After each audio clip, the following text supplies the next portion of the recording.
તો ગુણાત્મક માહિતીનું વર્ગીકરણ. ગુડ મોર્નિંગ વિદ્યાર્થીઓ. આપણે ગયા લેક્ચરમાં સ્ટેટની અંદર જે ભણ્યા હતા 1.1 પૂર્ણ થયું હતું. મેં તમને બધા જ ઉદાહરણો 17 ગણાયા હતા અને 18મું જે ઉદાહરણ છે હવે જે આવશે એ ગુણધર્મો એટલે કે ગુણાત્મક માહિતીનું વર્ગીકરણ. તો ગુણાત્મક માહિતીનું વર્ગીકરણ બે રીતે કરવામાં આવે છે.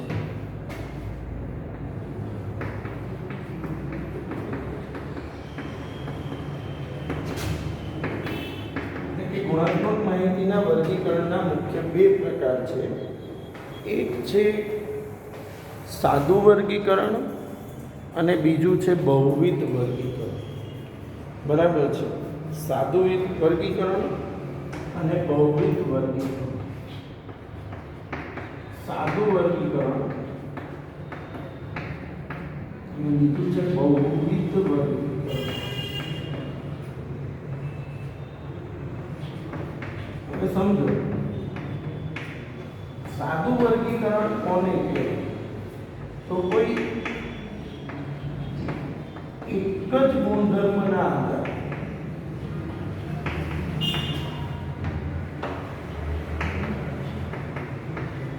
જે વર્ગીકરણ કરવામાં આવે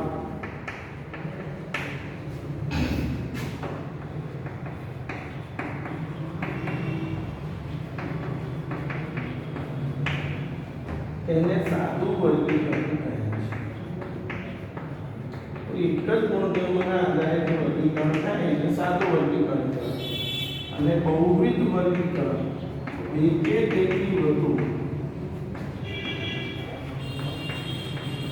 ગુણધર્મના આધારે જે વર્ગીકરણ કરવામાં આવે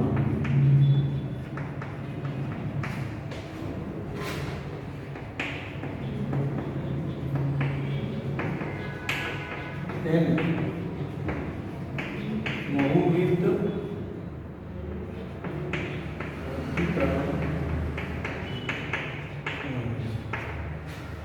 કોઈ એક જ ગુણધર્મના આધારે વર્ગીકરણ થાય તો સાદું વર્ગીકરણ, અને બે કે તેથી વધુ ગુણધર્મના આધારે વર્ગીકરણ થાય તો તેને બહુવિધ વર્ગીકરણ કહેવામાં આવે છે, અથવા બહુવિધ કોષ્ટક કહો તો પણ ચાલે. બરાબર છે. પહેલાં આપણે આજે ઉદાહરણ 18 ભણીએ છીએ. જો તમારે કોઈ પણ દાખલો હોય, હવે ગુણધર્મો શું છે આપણે આગળની ચર્ચાઓ બહુ કરેલી છે. માહિતી છે એમાં ગુણધર્મ કોને કહેવાય? તો કે જાતિ છે, રહેઠાણનો દરજ્જો છે, વૈવાહિક દરજ્જો છે, આ બધા ગુણધર્મો. તો હવે આપણે એ ગુણધર્મોના આધારે જે વર્ગીકરણ થાય છે એની ચર્ચાઓ કરી રહ્યા છીએ. તો એમાં આપણે ભણીશું ઉદાહરણ નંબર 18. જો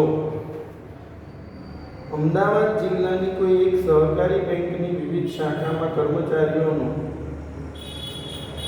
અભ્યાસ કરવામાં આવતા આ મુજબની માહિતી મળે. બેંકમાં કુલ 20 સિક્યોરિટી કર્મચારી, 30 પટ્ટાવાળા, 40 ક્લાર્ક અને 8 મેનેજર હતા. આ માહિતીને વર્ગીકરણને કોષ્ટકમાં દર્શાવો.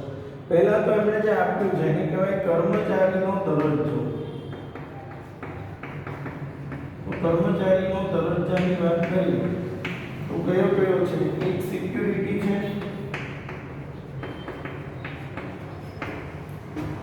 પછી પટ્ટાવાળા,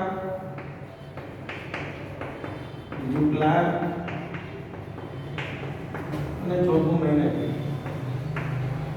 આનો ગુણધર્મ છે. એટલે ગુણધર્મો સૌપ્રથમ એક જ છે આમાં તમે જુઓ. બરાબર. સૌપ્રથમ કોઈ પણ દાખલાની અંદર ગુણધર્મ શોધી લેવાના. ગુણધર્મ મળી જાય પછી કોષ્ટક. તો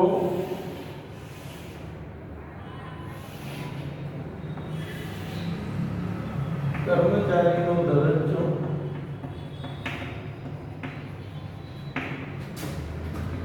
સિક્યોરિટી,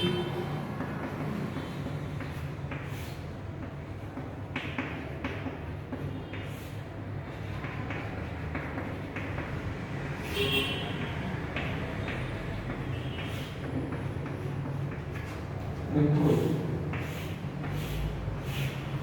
હવે સિક્યુરિટી ની વાત કરીએ તો સંખ્યા કેટલી હતી તો લાઈન ટુ લાઈન આપેલી છે સિક્યુરિટી કેટલા હતા 20 30 પટ્ટાવાળા 40 ક્લાર્ક 8 મેનેજર કુલ 28 આ થયું આપણું ઉદાહરણ નંબર 18 જે 19 નું પહેલા ગણીએ છીએ અને પછી હું તમને આવા બબ્બે ગુણધર્મો વાળા બધા ગણીશું અને પછી 3 ગુણધર્મો વાળા હવે એની પછીનું જે ઉદાહરણ છે એ છે ઉદાહરણ નંબર 19 દરેક વિદ્યાર્થીએ ટેક્સ્ટ બુક સાથે લઈને બેસવાનું છે જો બે ટેક્સ્ટ બુક સાથે હશે તો જ આવડશે નહીં તો કશું ખબર પડશે નહીં કે બધાને એક રિક્વેસ્ટ છે કે જ્યારે તમે આ ભણી રહ્યા છો તો તમારી ચોપડી પણ તમારી સાથે હોવી જોઈએ બરાબર છે ચલો હવે એની રકમ જોઈએ આપણે તો અમદાવાદ જિલ્લાની એક સહકારી બેંકના વિવિધ શાખાઓની કર્મચારીઓ વિશેની ઉદાહરણ 19 અભ્યાસ કરતા એમ માલુમ પડ્યું કે કર્મચારીઓમાં 20 સિક્યુરિટી કર્મચારીઓ એટલે પહેલા તો એનો દરજ્જો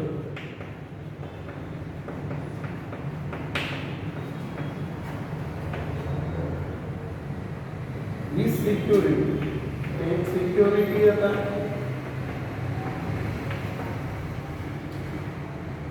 એમાં 6 સ્ત્રી કર્મચારી એટલે જાતિ સ્ત્રી અને પુરુષ 30 પટ્ટાવાળા બીજા પટ્ટાવાળા છે જો ગુણધર્મો શોધીએ છીએ કર્મચારીમાં સિક્યુરિટી પછી પટ્ટાવાળા ક્લાર્ક અને મેનેજર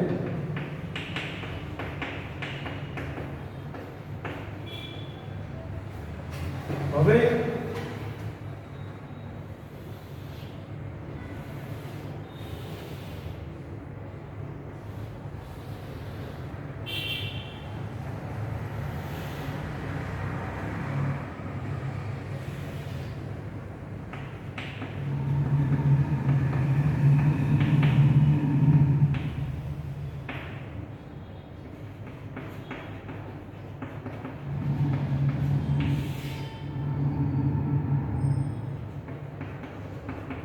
યાદ રાખો કઈ રીતે કોષ્ટક બનશે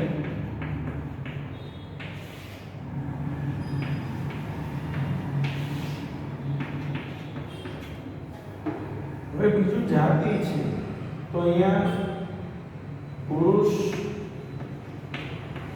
સ્ત્રી અને કુલ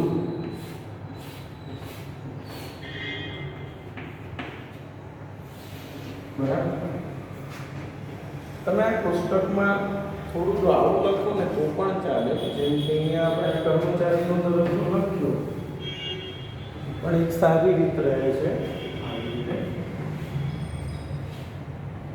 કર્મચારીનો દરજ્જો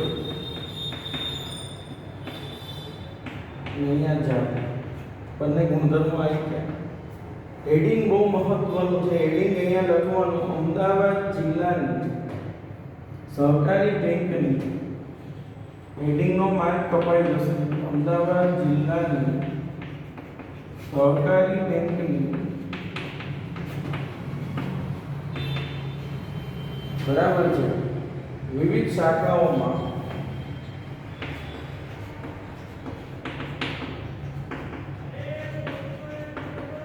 કર્મચારીનો દરજ્જો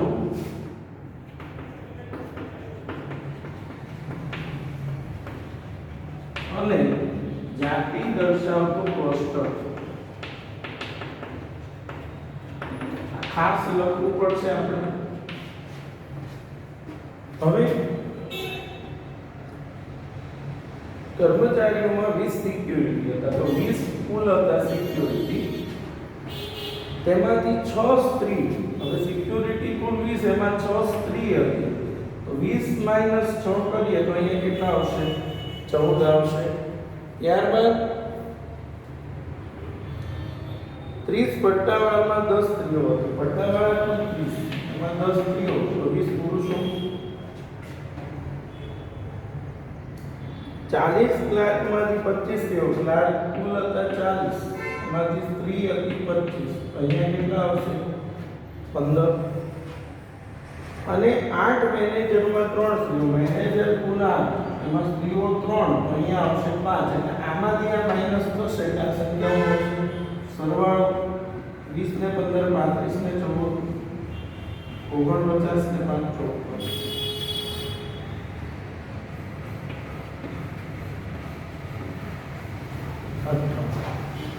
આ તે ઉદાહરણ નંબર 19.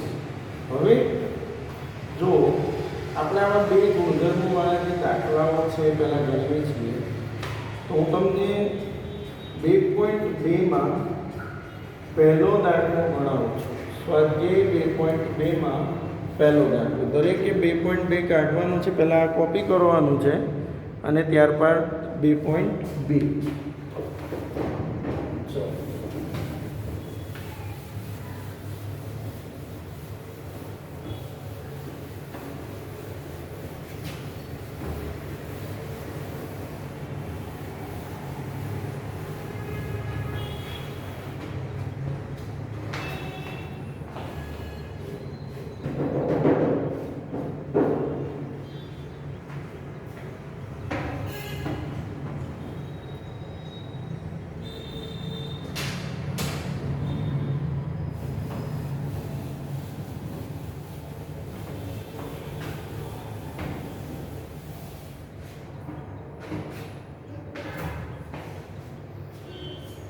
તો જો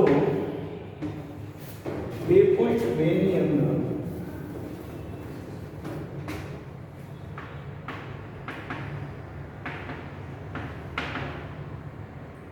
પહેલો દાખલો, એક કોમર્સ કોલેજમાં અભ્યાસ કરતા 1400 વિદ્યાર્થીઓમાં 855 છોકરાઓ હતા. એટલે જાતિમાં છોકરા અને છોકરી,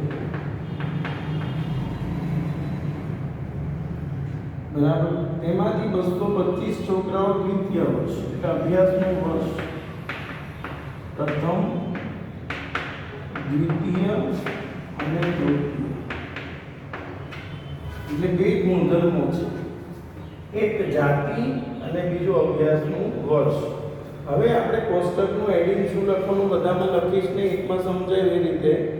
એક કોમર્સ કોલેજમાં અભ્યાસ કરતા વિદ્યાર્થીઓનું વર્ષ અને જાતિ પ્રમાણે માહિતી દર્શાવતું કોષ્ટક. હવે સૌપ્રથમ કુલ આનું કોષ્ટક બનાવીએ, તો કોષ્ટક કઈ રીતે બનશે?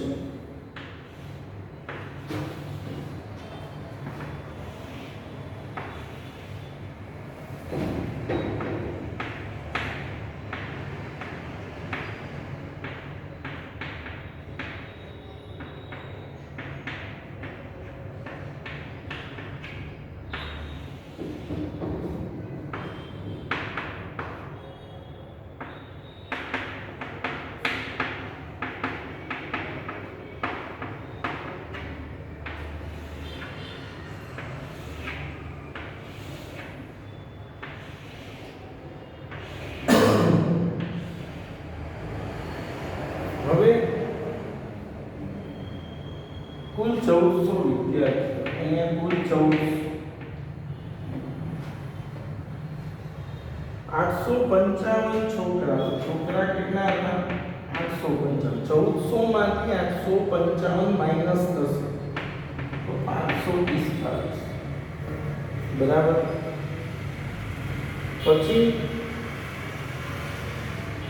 તેમાંથી 225 છોકરાઓ દ્વિતીય વર્ષમાં છોકરાઓ 225, બરાબર. જો બધું લખવામાં ધ્યાન રાખો, 1400 માંથી બાદ થશે એટલે અહીંયા આવશે. પછી દ્વિતીય વર્ષમાં છોકરા 225 હતા. દ્વિતીય વર્ષમાં છોકરા અને છોકરીઓની સંખ્યા સમાન, 225 માં પણ 225, કુલ 450. પ્રથમ વર્ષમાં કુલ 550 વિદ્યાર્થીઓ. પ્રથમ વર્ષમાં કુલ કેટલા હતા? 550. જે પૈકી છોકરા અને છોકરીઓનું પ્રમાણ 3:2. હવે શીખો. પ્રથમ વર્ષ છોકરા અને છોકરીનું પ્રમાણ 3:2. તો આપણે શું કરવાનું? પહેલા અહીંયા છોકરા લખીશું, પછી અહીંયા છોકરી લખીશું. હવે પ્રમાણ કઈ રીતે હોય બેટા? 3 ને 2 5. તો અહીંયા 3 અને અહીંયા 2. 3 ને 2 5 તો છેદમાં 5 ગુણ્યા કુલ સંખ્યા કેટલી છે? 550. 330 બરાબર છે. એટલે આ ખાસ ધ્યાન રાખવાનું. 330 અને 220. જ્યારે તૃતીય વર્ષમાં છોકરાઓની સંખ્યા છોકરીઓની સંખ્યા કરતા 3 ગણી હતી. તૃતીય વર્ષમાં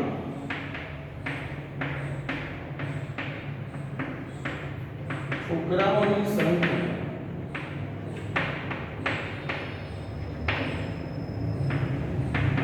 છોકરીઓની સંખ્યા કરતા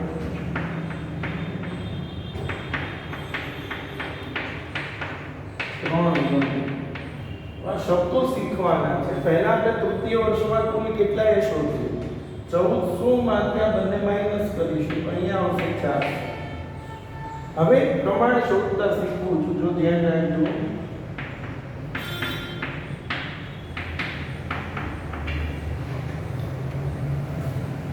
છોકરાઓની સંખ્યા છોકરીઓની સંખ્યા કરતા 3 ગણી. ધારો કે એક છોકરી હોય તો છોકરા કેટલા થાય? 3 ગણી એટલે 3. એટલે પ્રમાણ શું થયું? 3:1 થાય. તો અહીંયા પણ લખી સમજાવું. છોકરા અને છોકરી એ છોકરા છે એ છોકરીઓ કરતા 3 ગણાય. એટલે એક છોકરી હોય તો કેટલા છોકરા થાય? 3. એટલે પ્રમાણ શું થશે? 3:1. હવે સમજો. 3:1 એટલે છેદમાં કેટલા આવશે? 4. કુલ સંખ્યા કેટલી છે? 400. 380.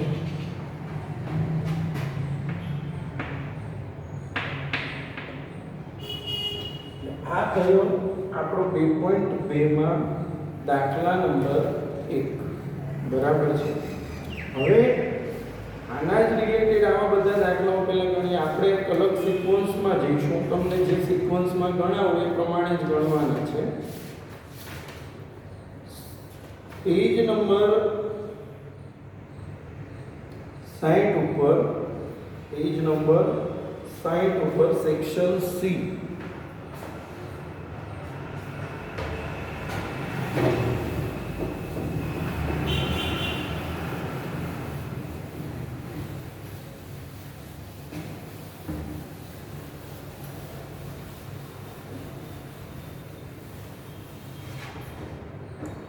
પેજ નંબર 60 ઉપર સેક્શન સી માં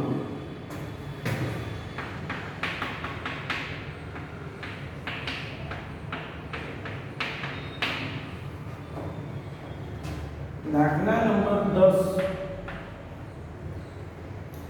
એક વસ્તુની માંગને સારી, મધ્યમ અને ઓછી માંગને 3 ભાગમાં વહેંચી છે. સારી, મધ્યમ અને ઓછી એ 3 ભાગમાં વહેંચી છે. એક વર્ષના અભ્યાસ દરમિયાન માનવું પડ્યું કે 22 અઠવાડિયા દરમિયાન માંગ મધ્યમ. હવે સમજો.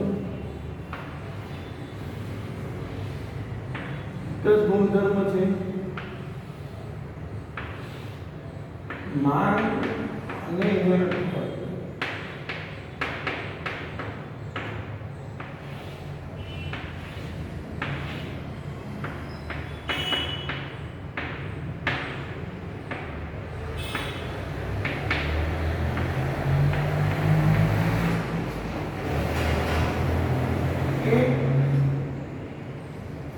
બાવીસ અઠવાડિયા દરમિયાન તો હવે મધ્યમ હતી માંગ 22 અઠવાડિયા દરમિયાન અને 18 અઠવાડિયામાં ઓછી.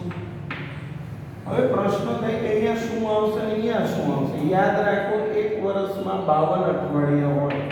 અહીંયા 52 તો 52 માંથી આ બંને બાદ કરીશું તો અહીંયા આવશે 12.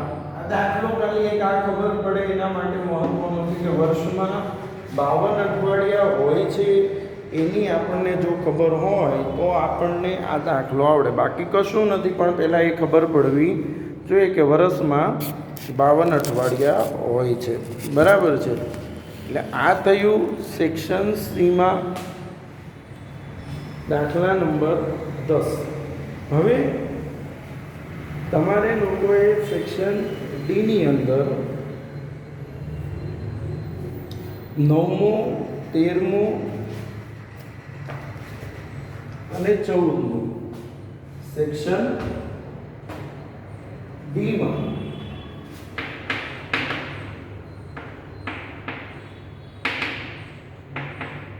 9, 13 અને 14 ગણવાના છે.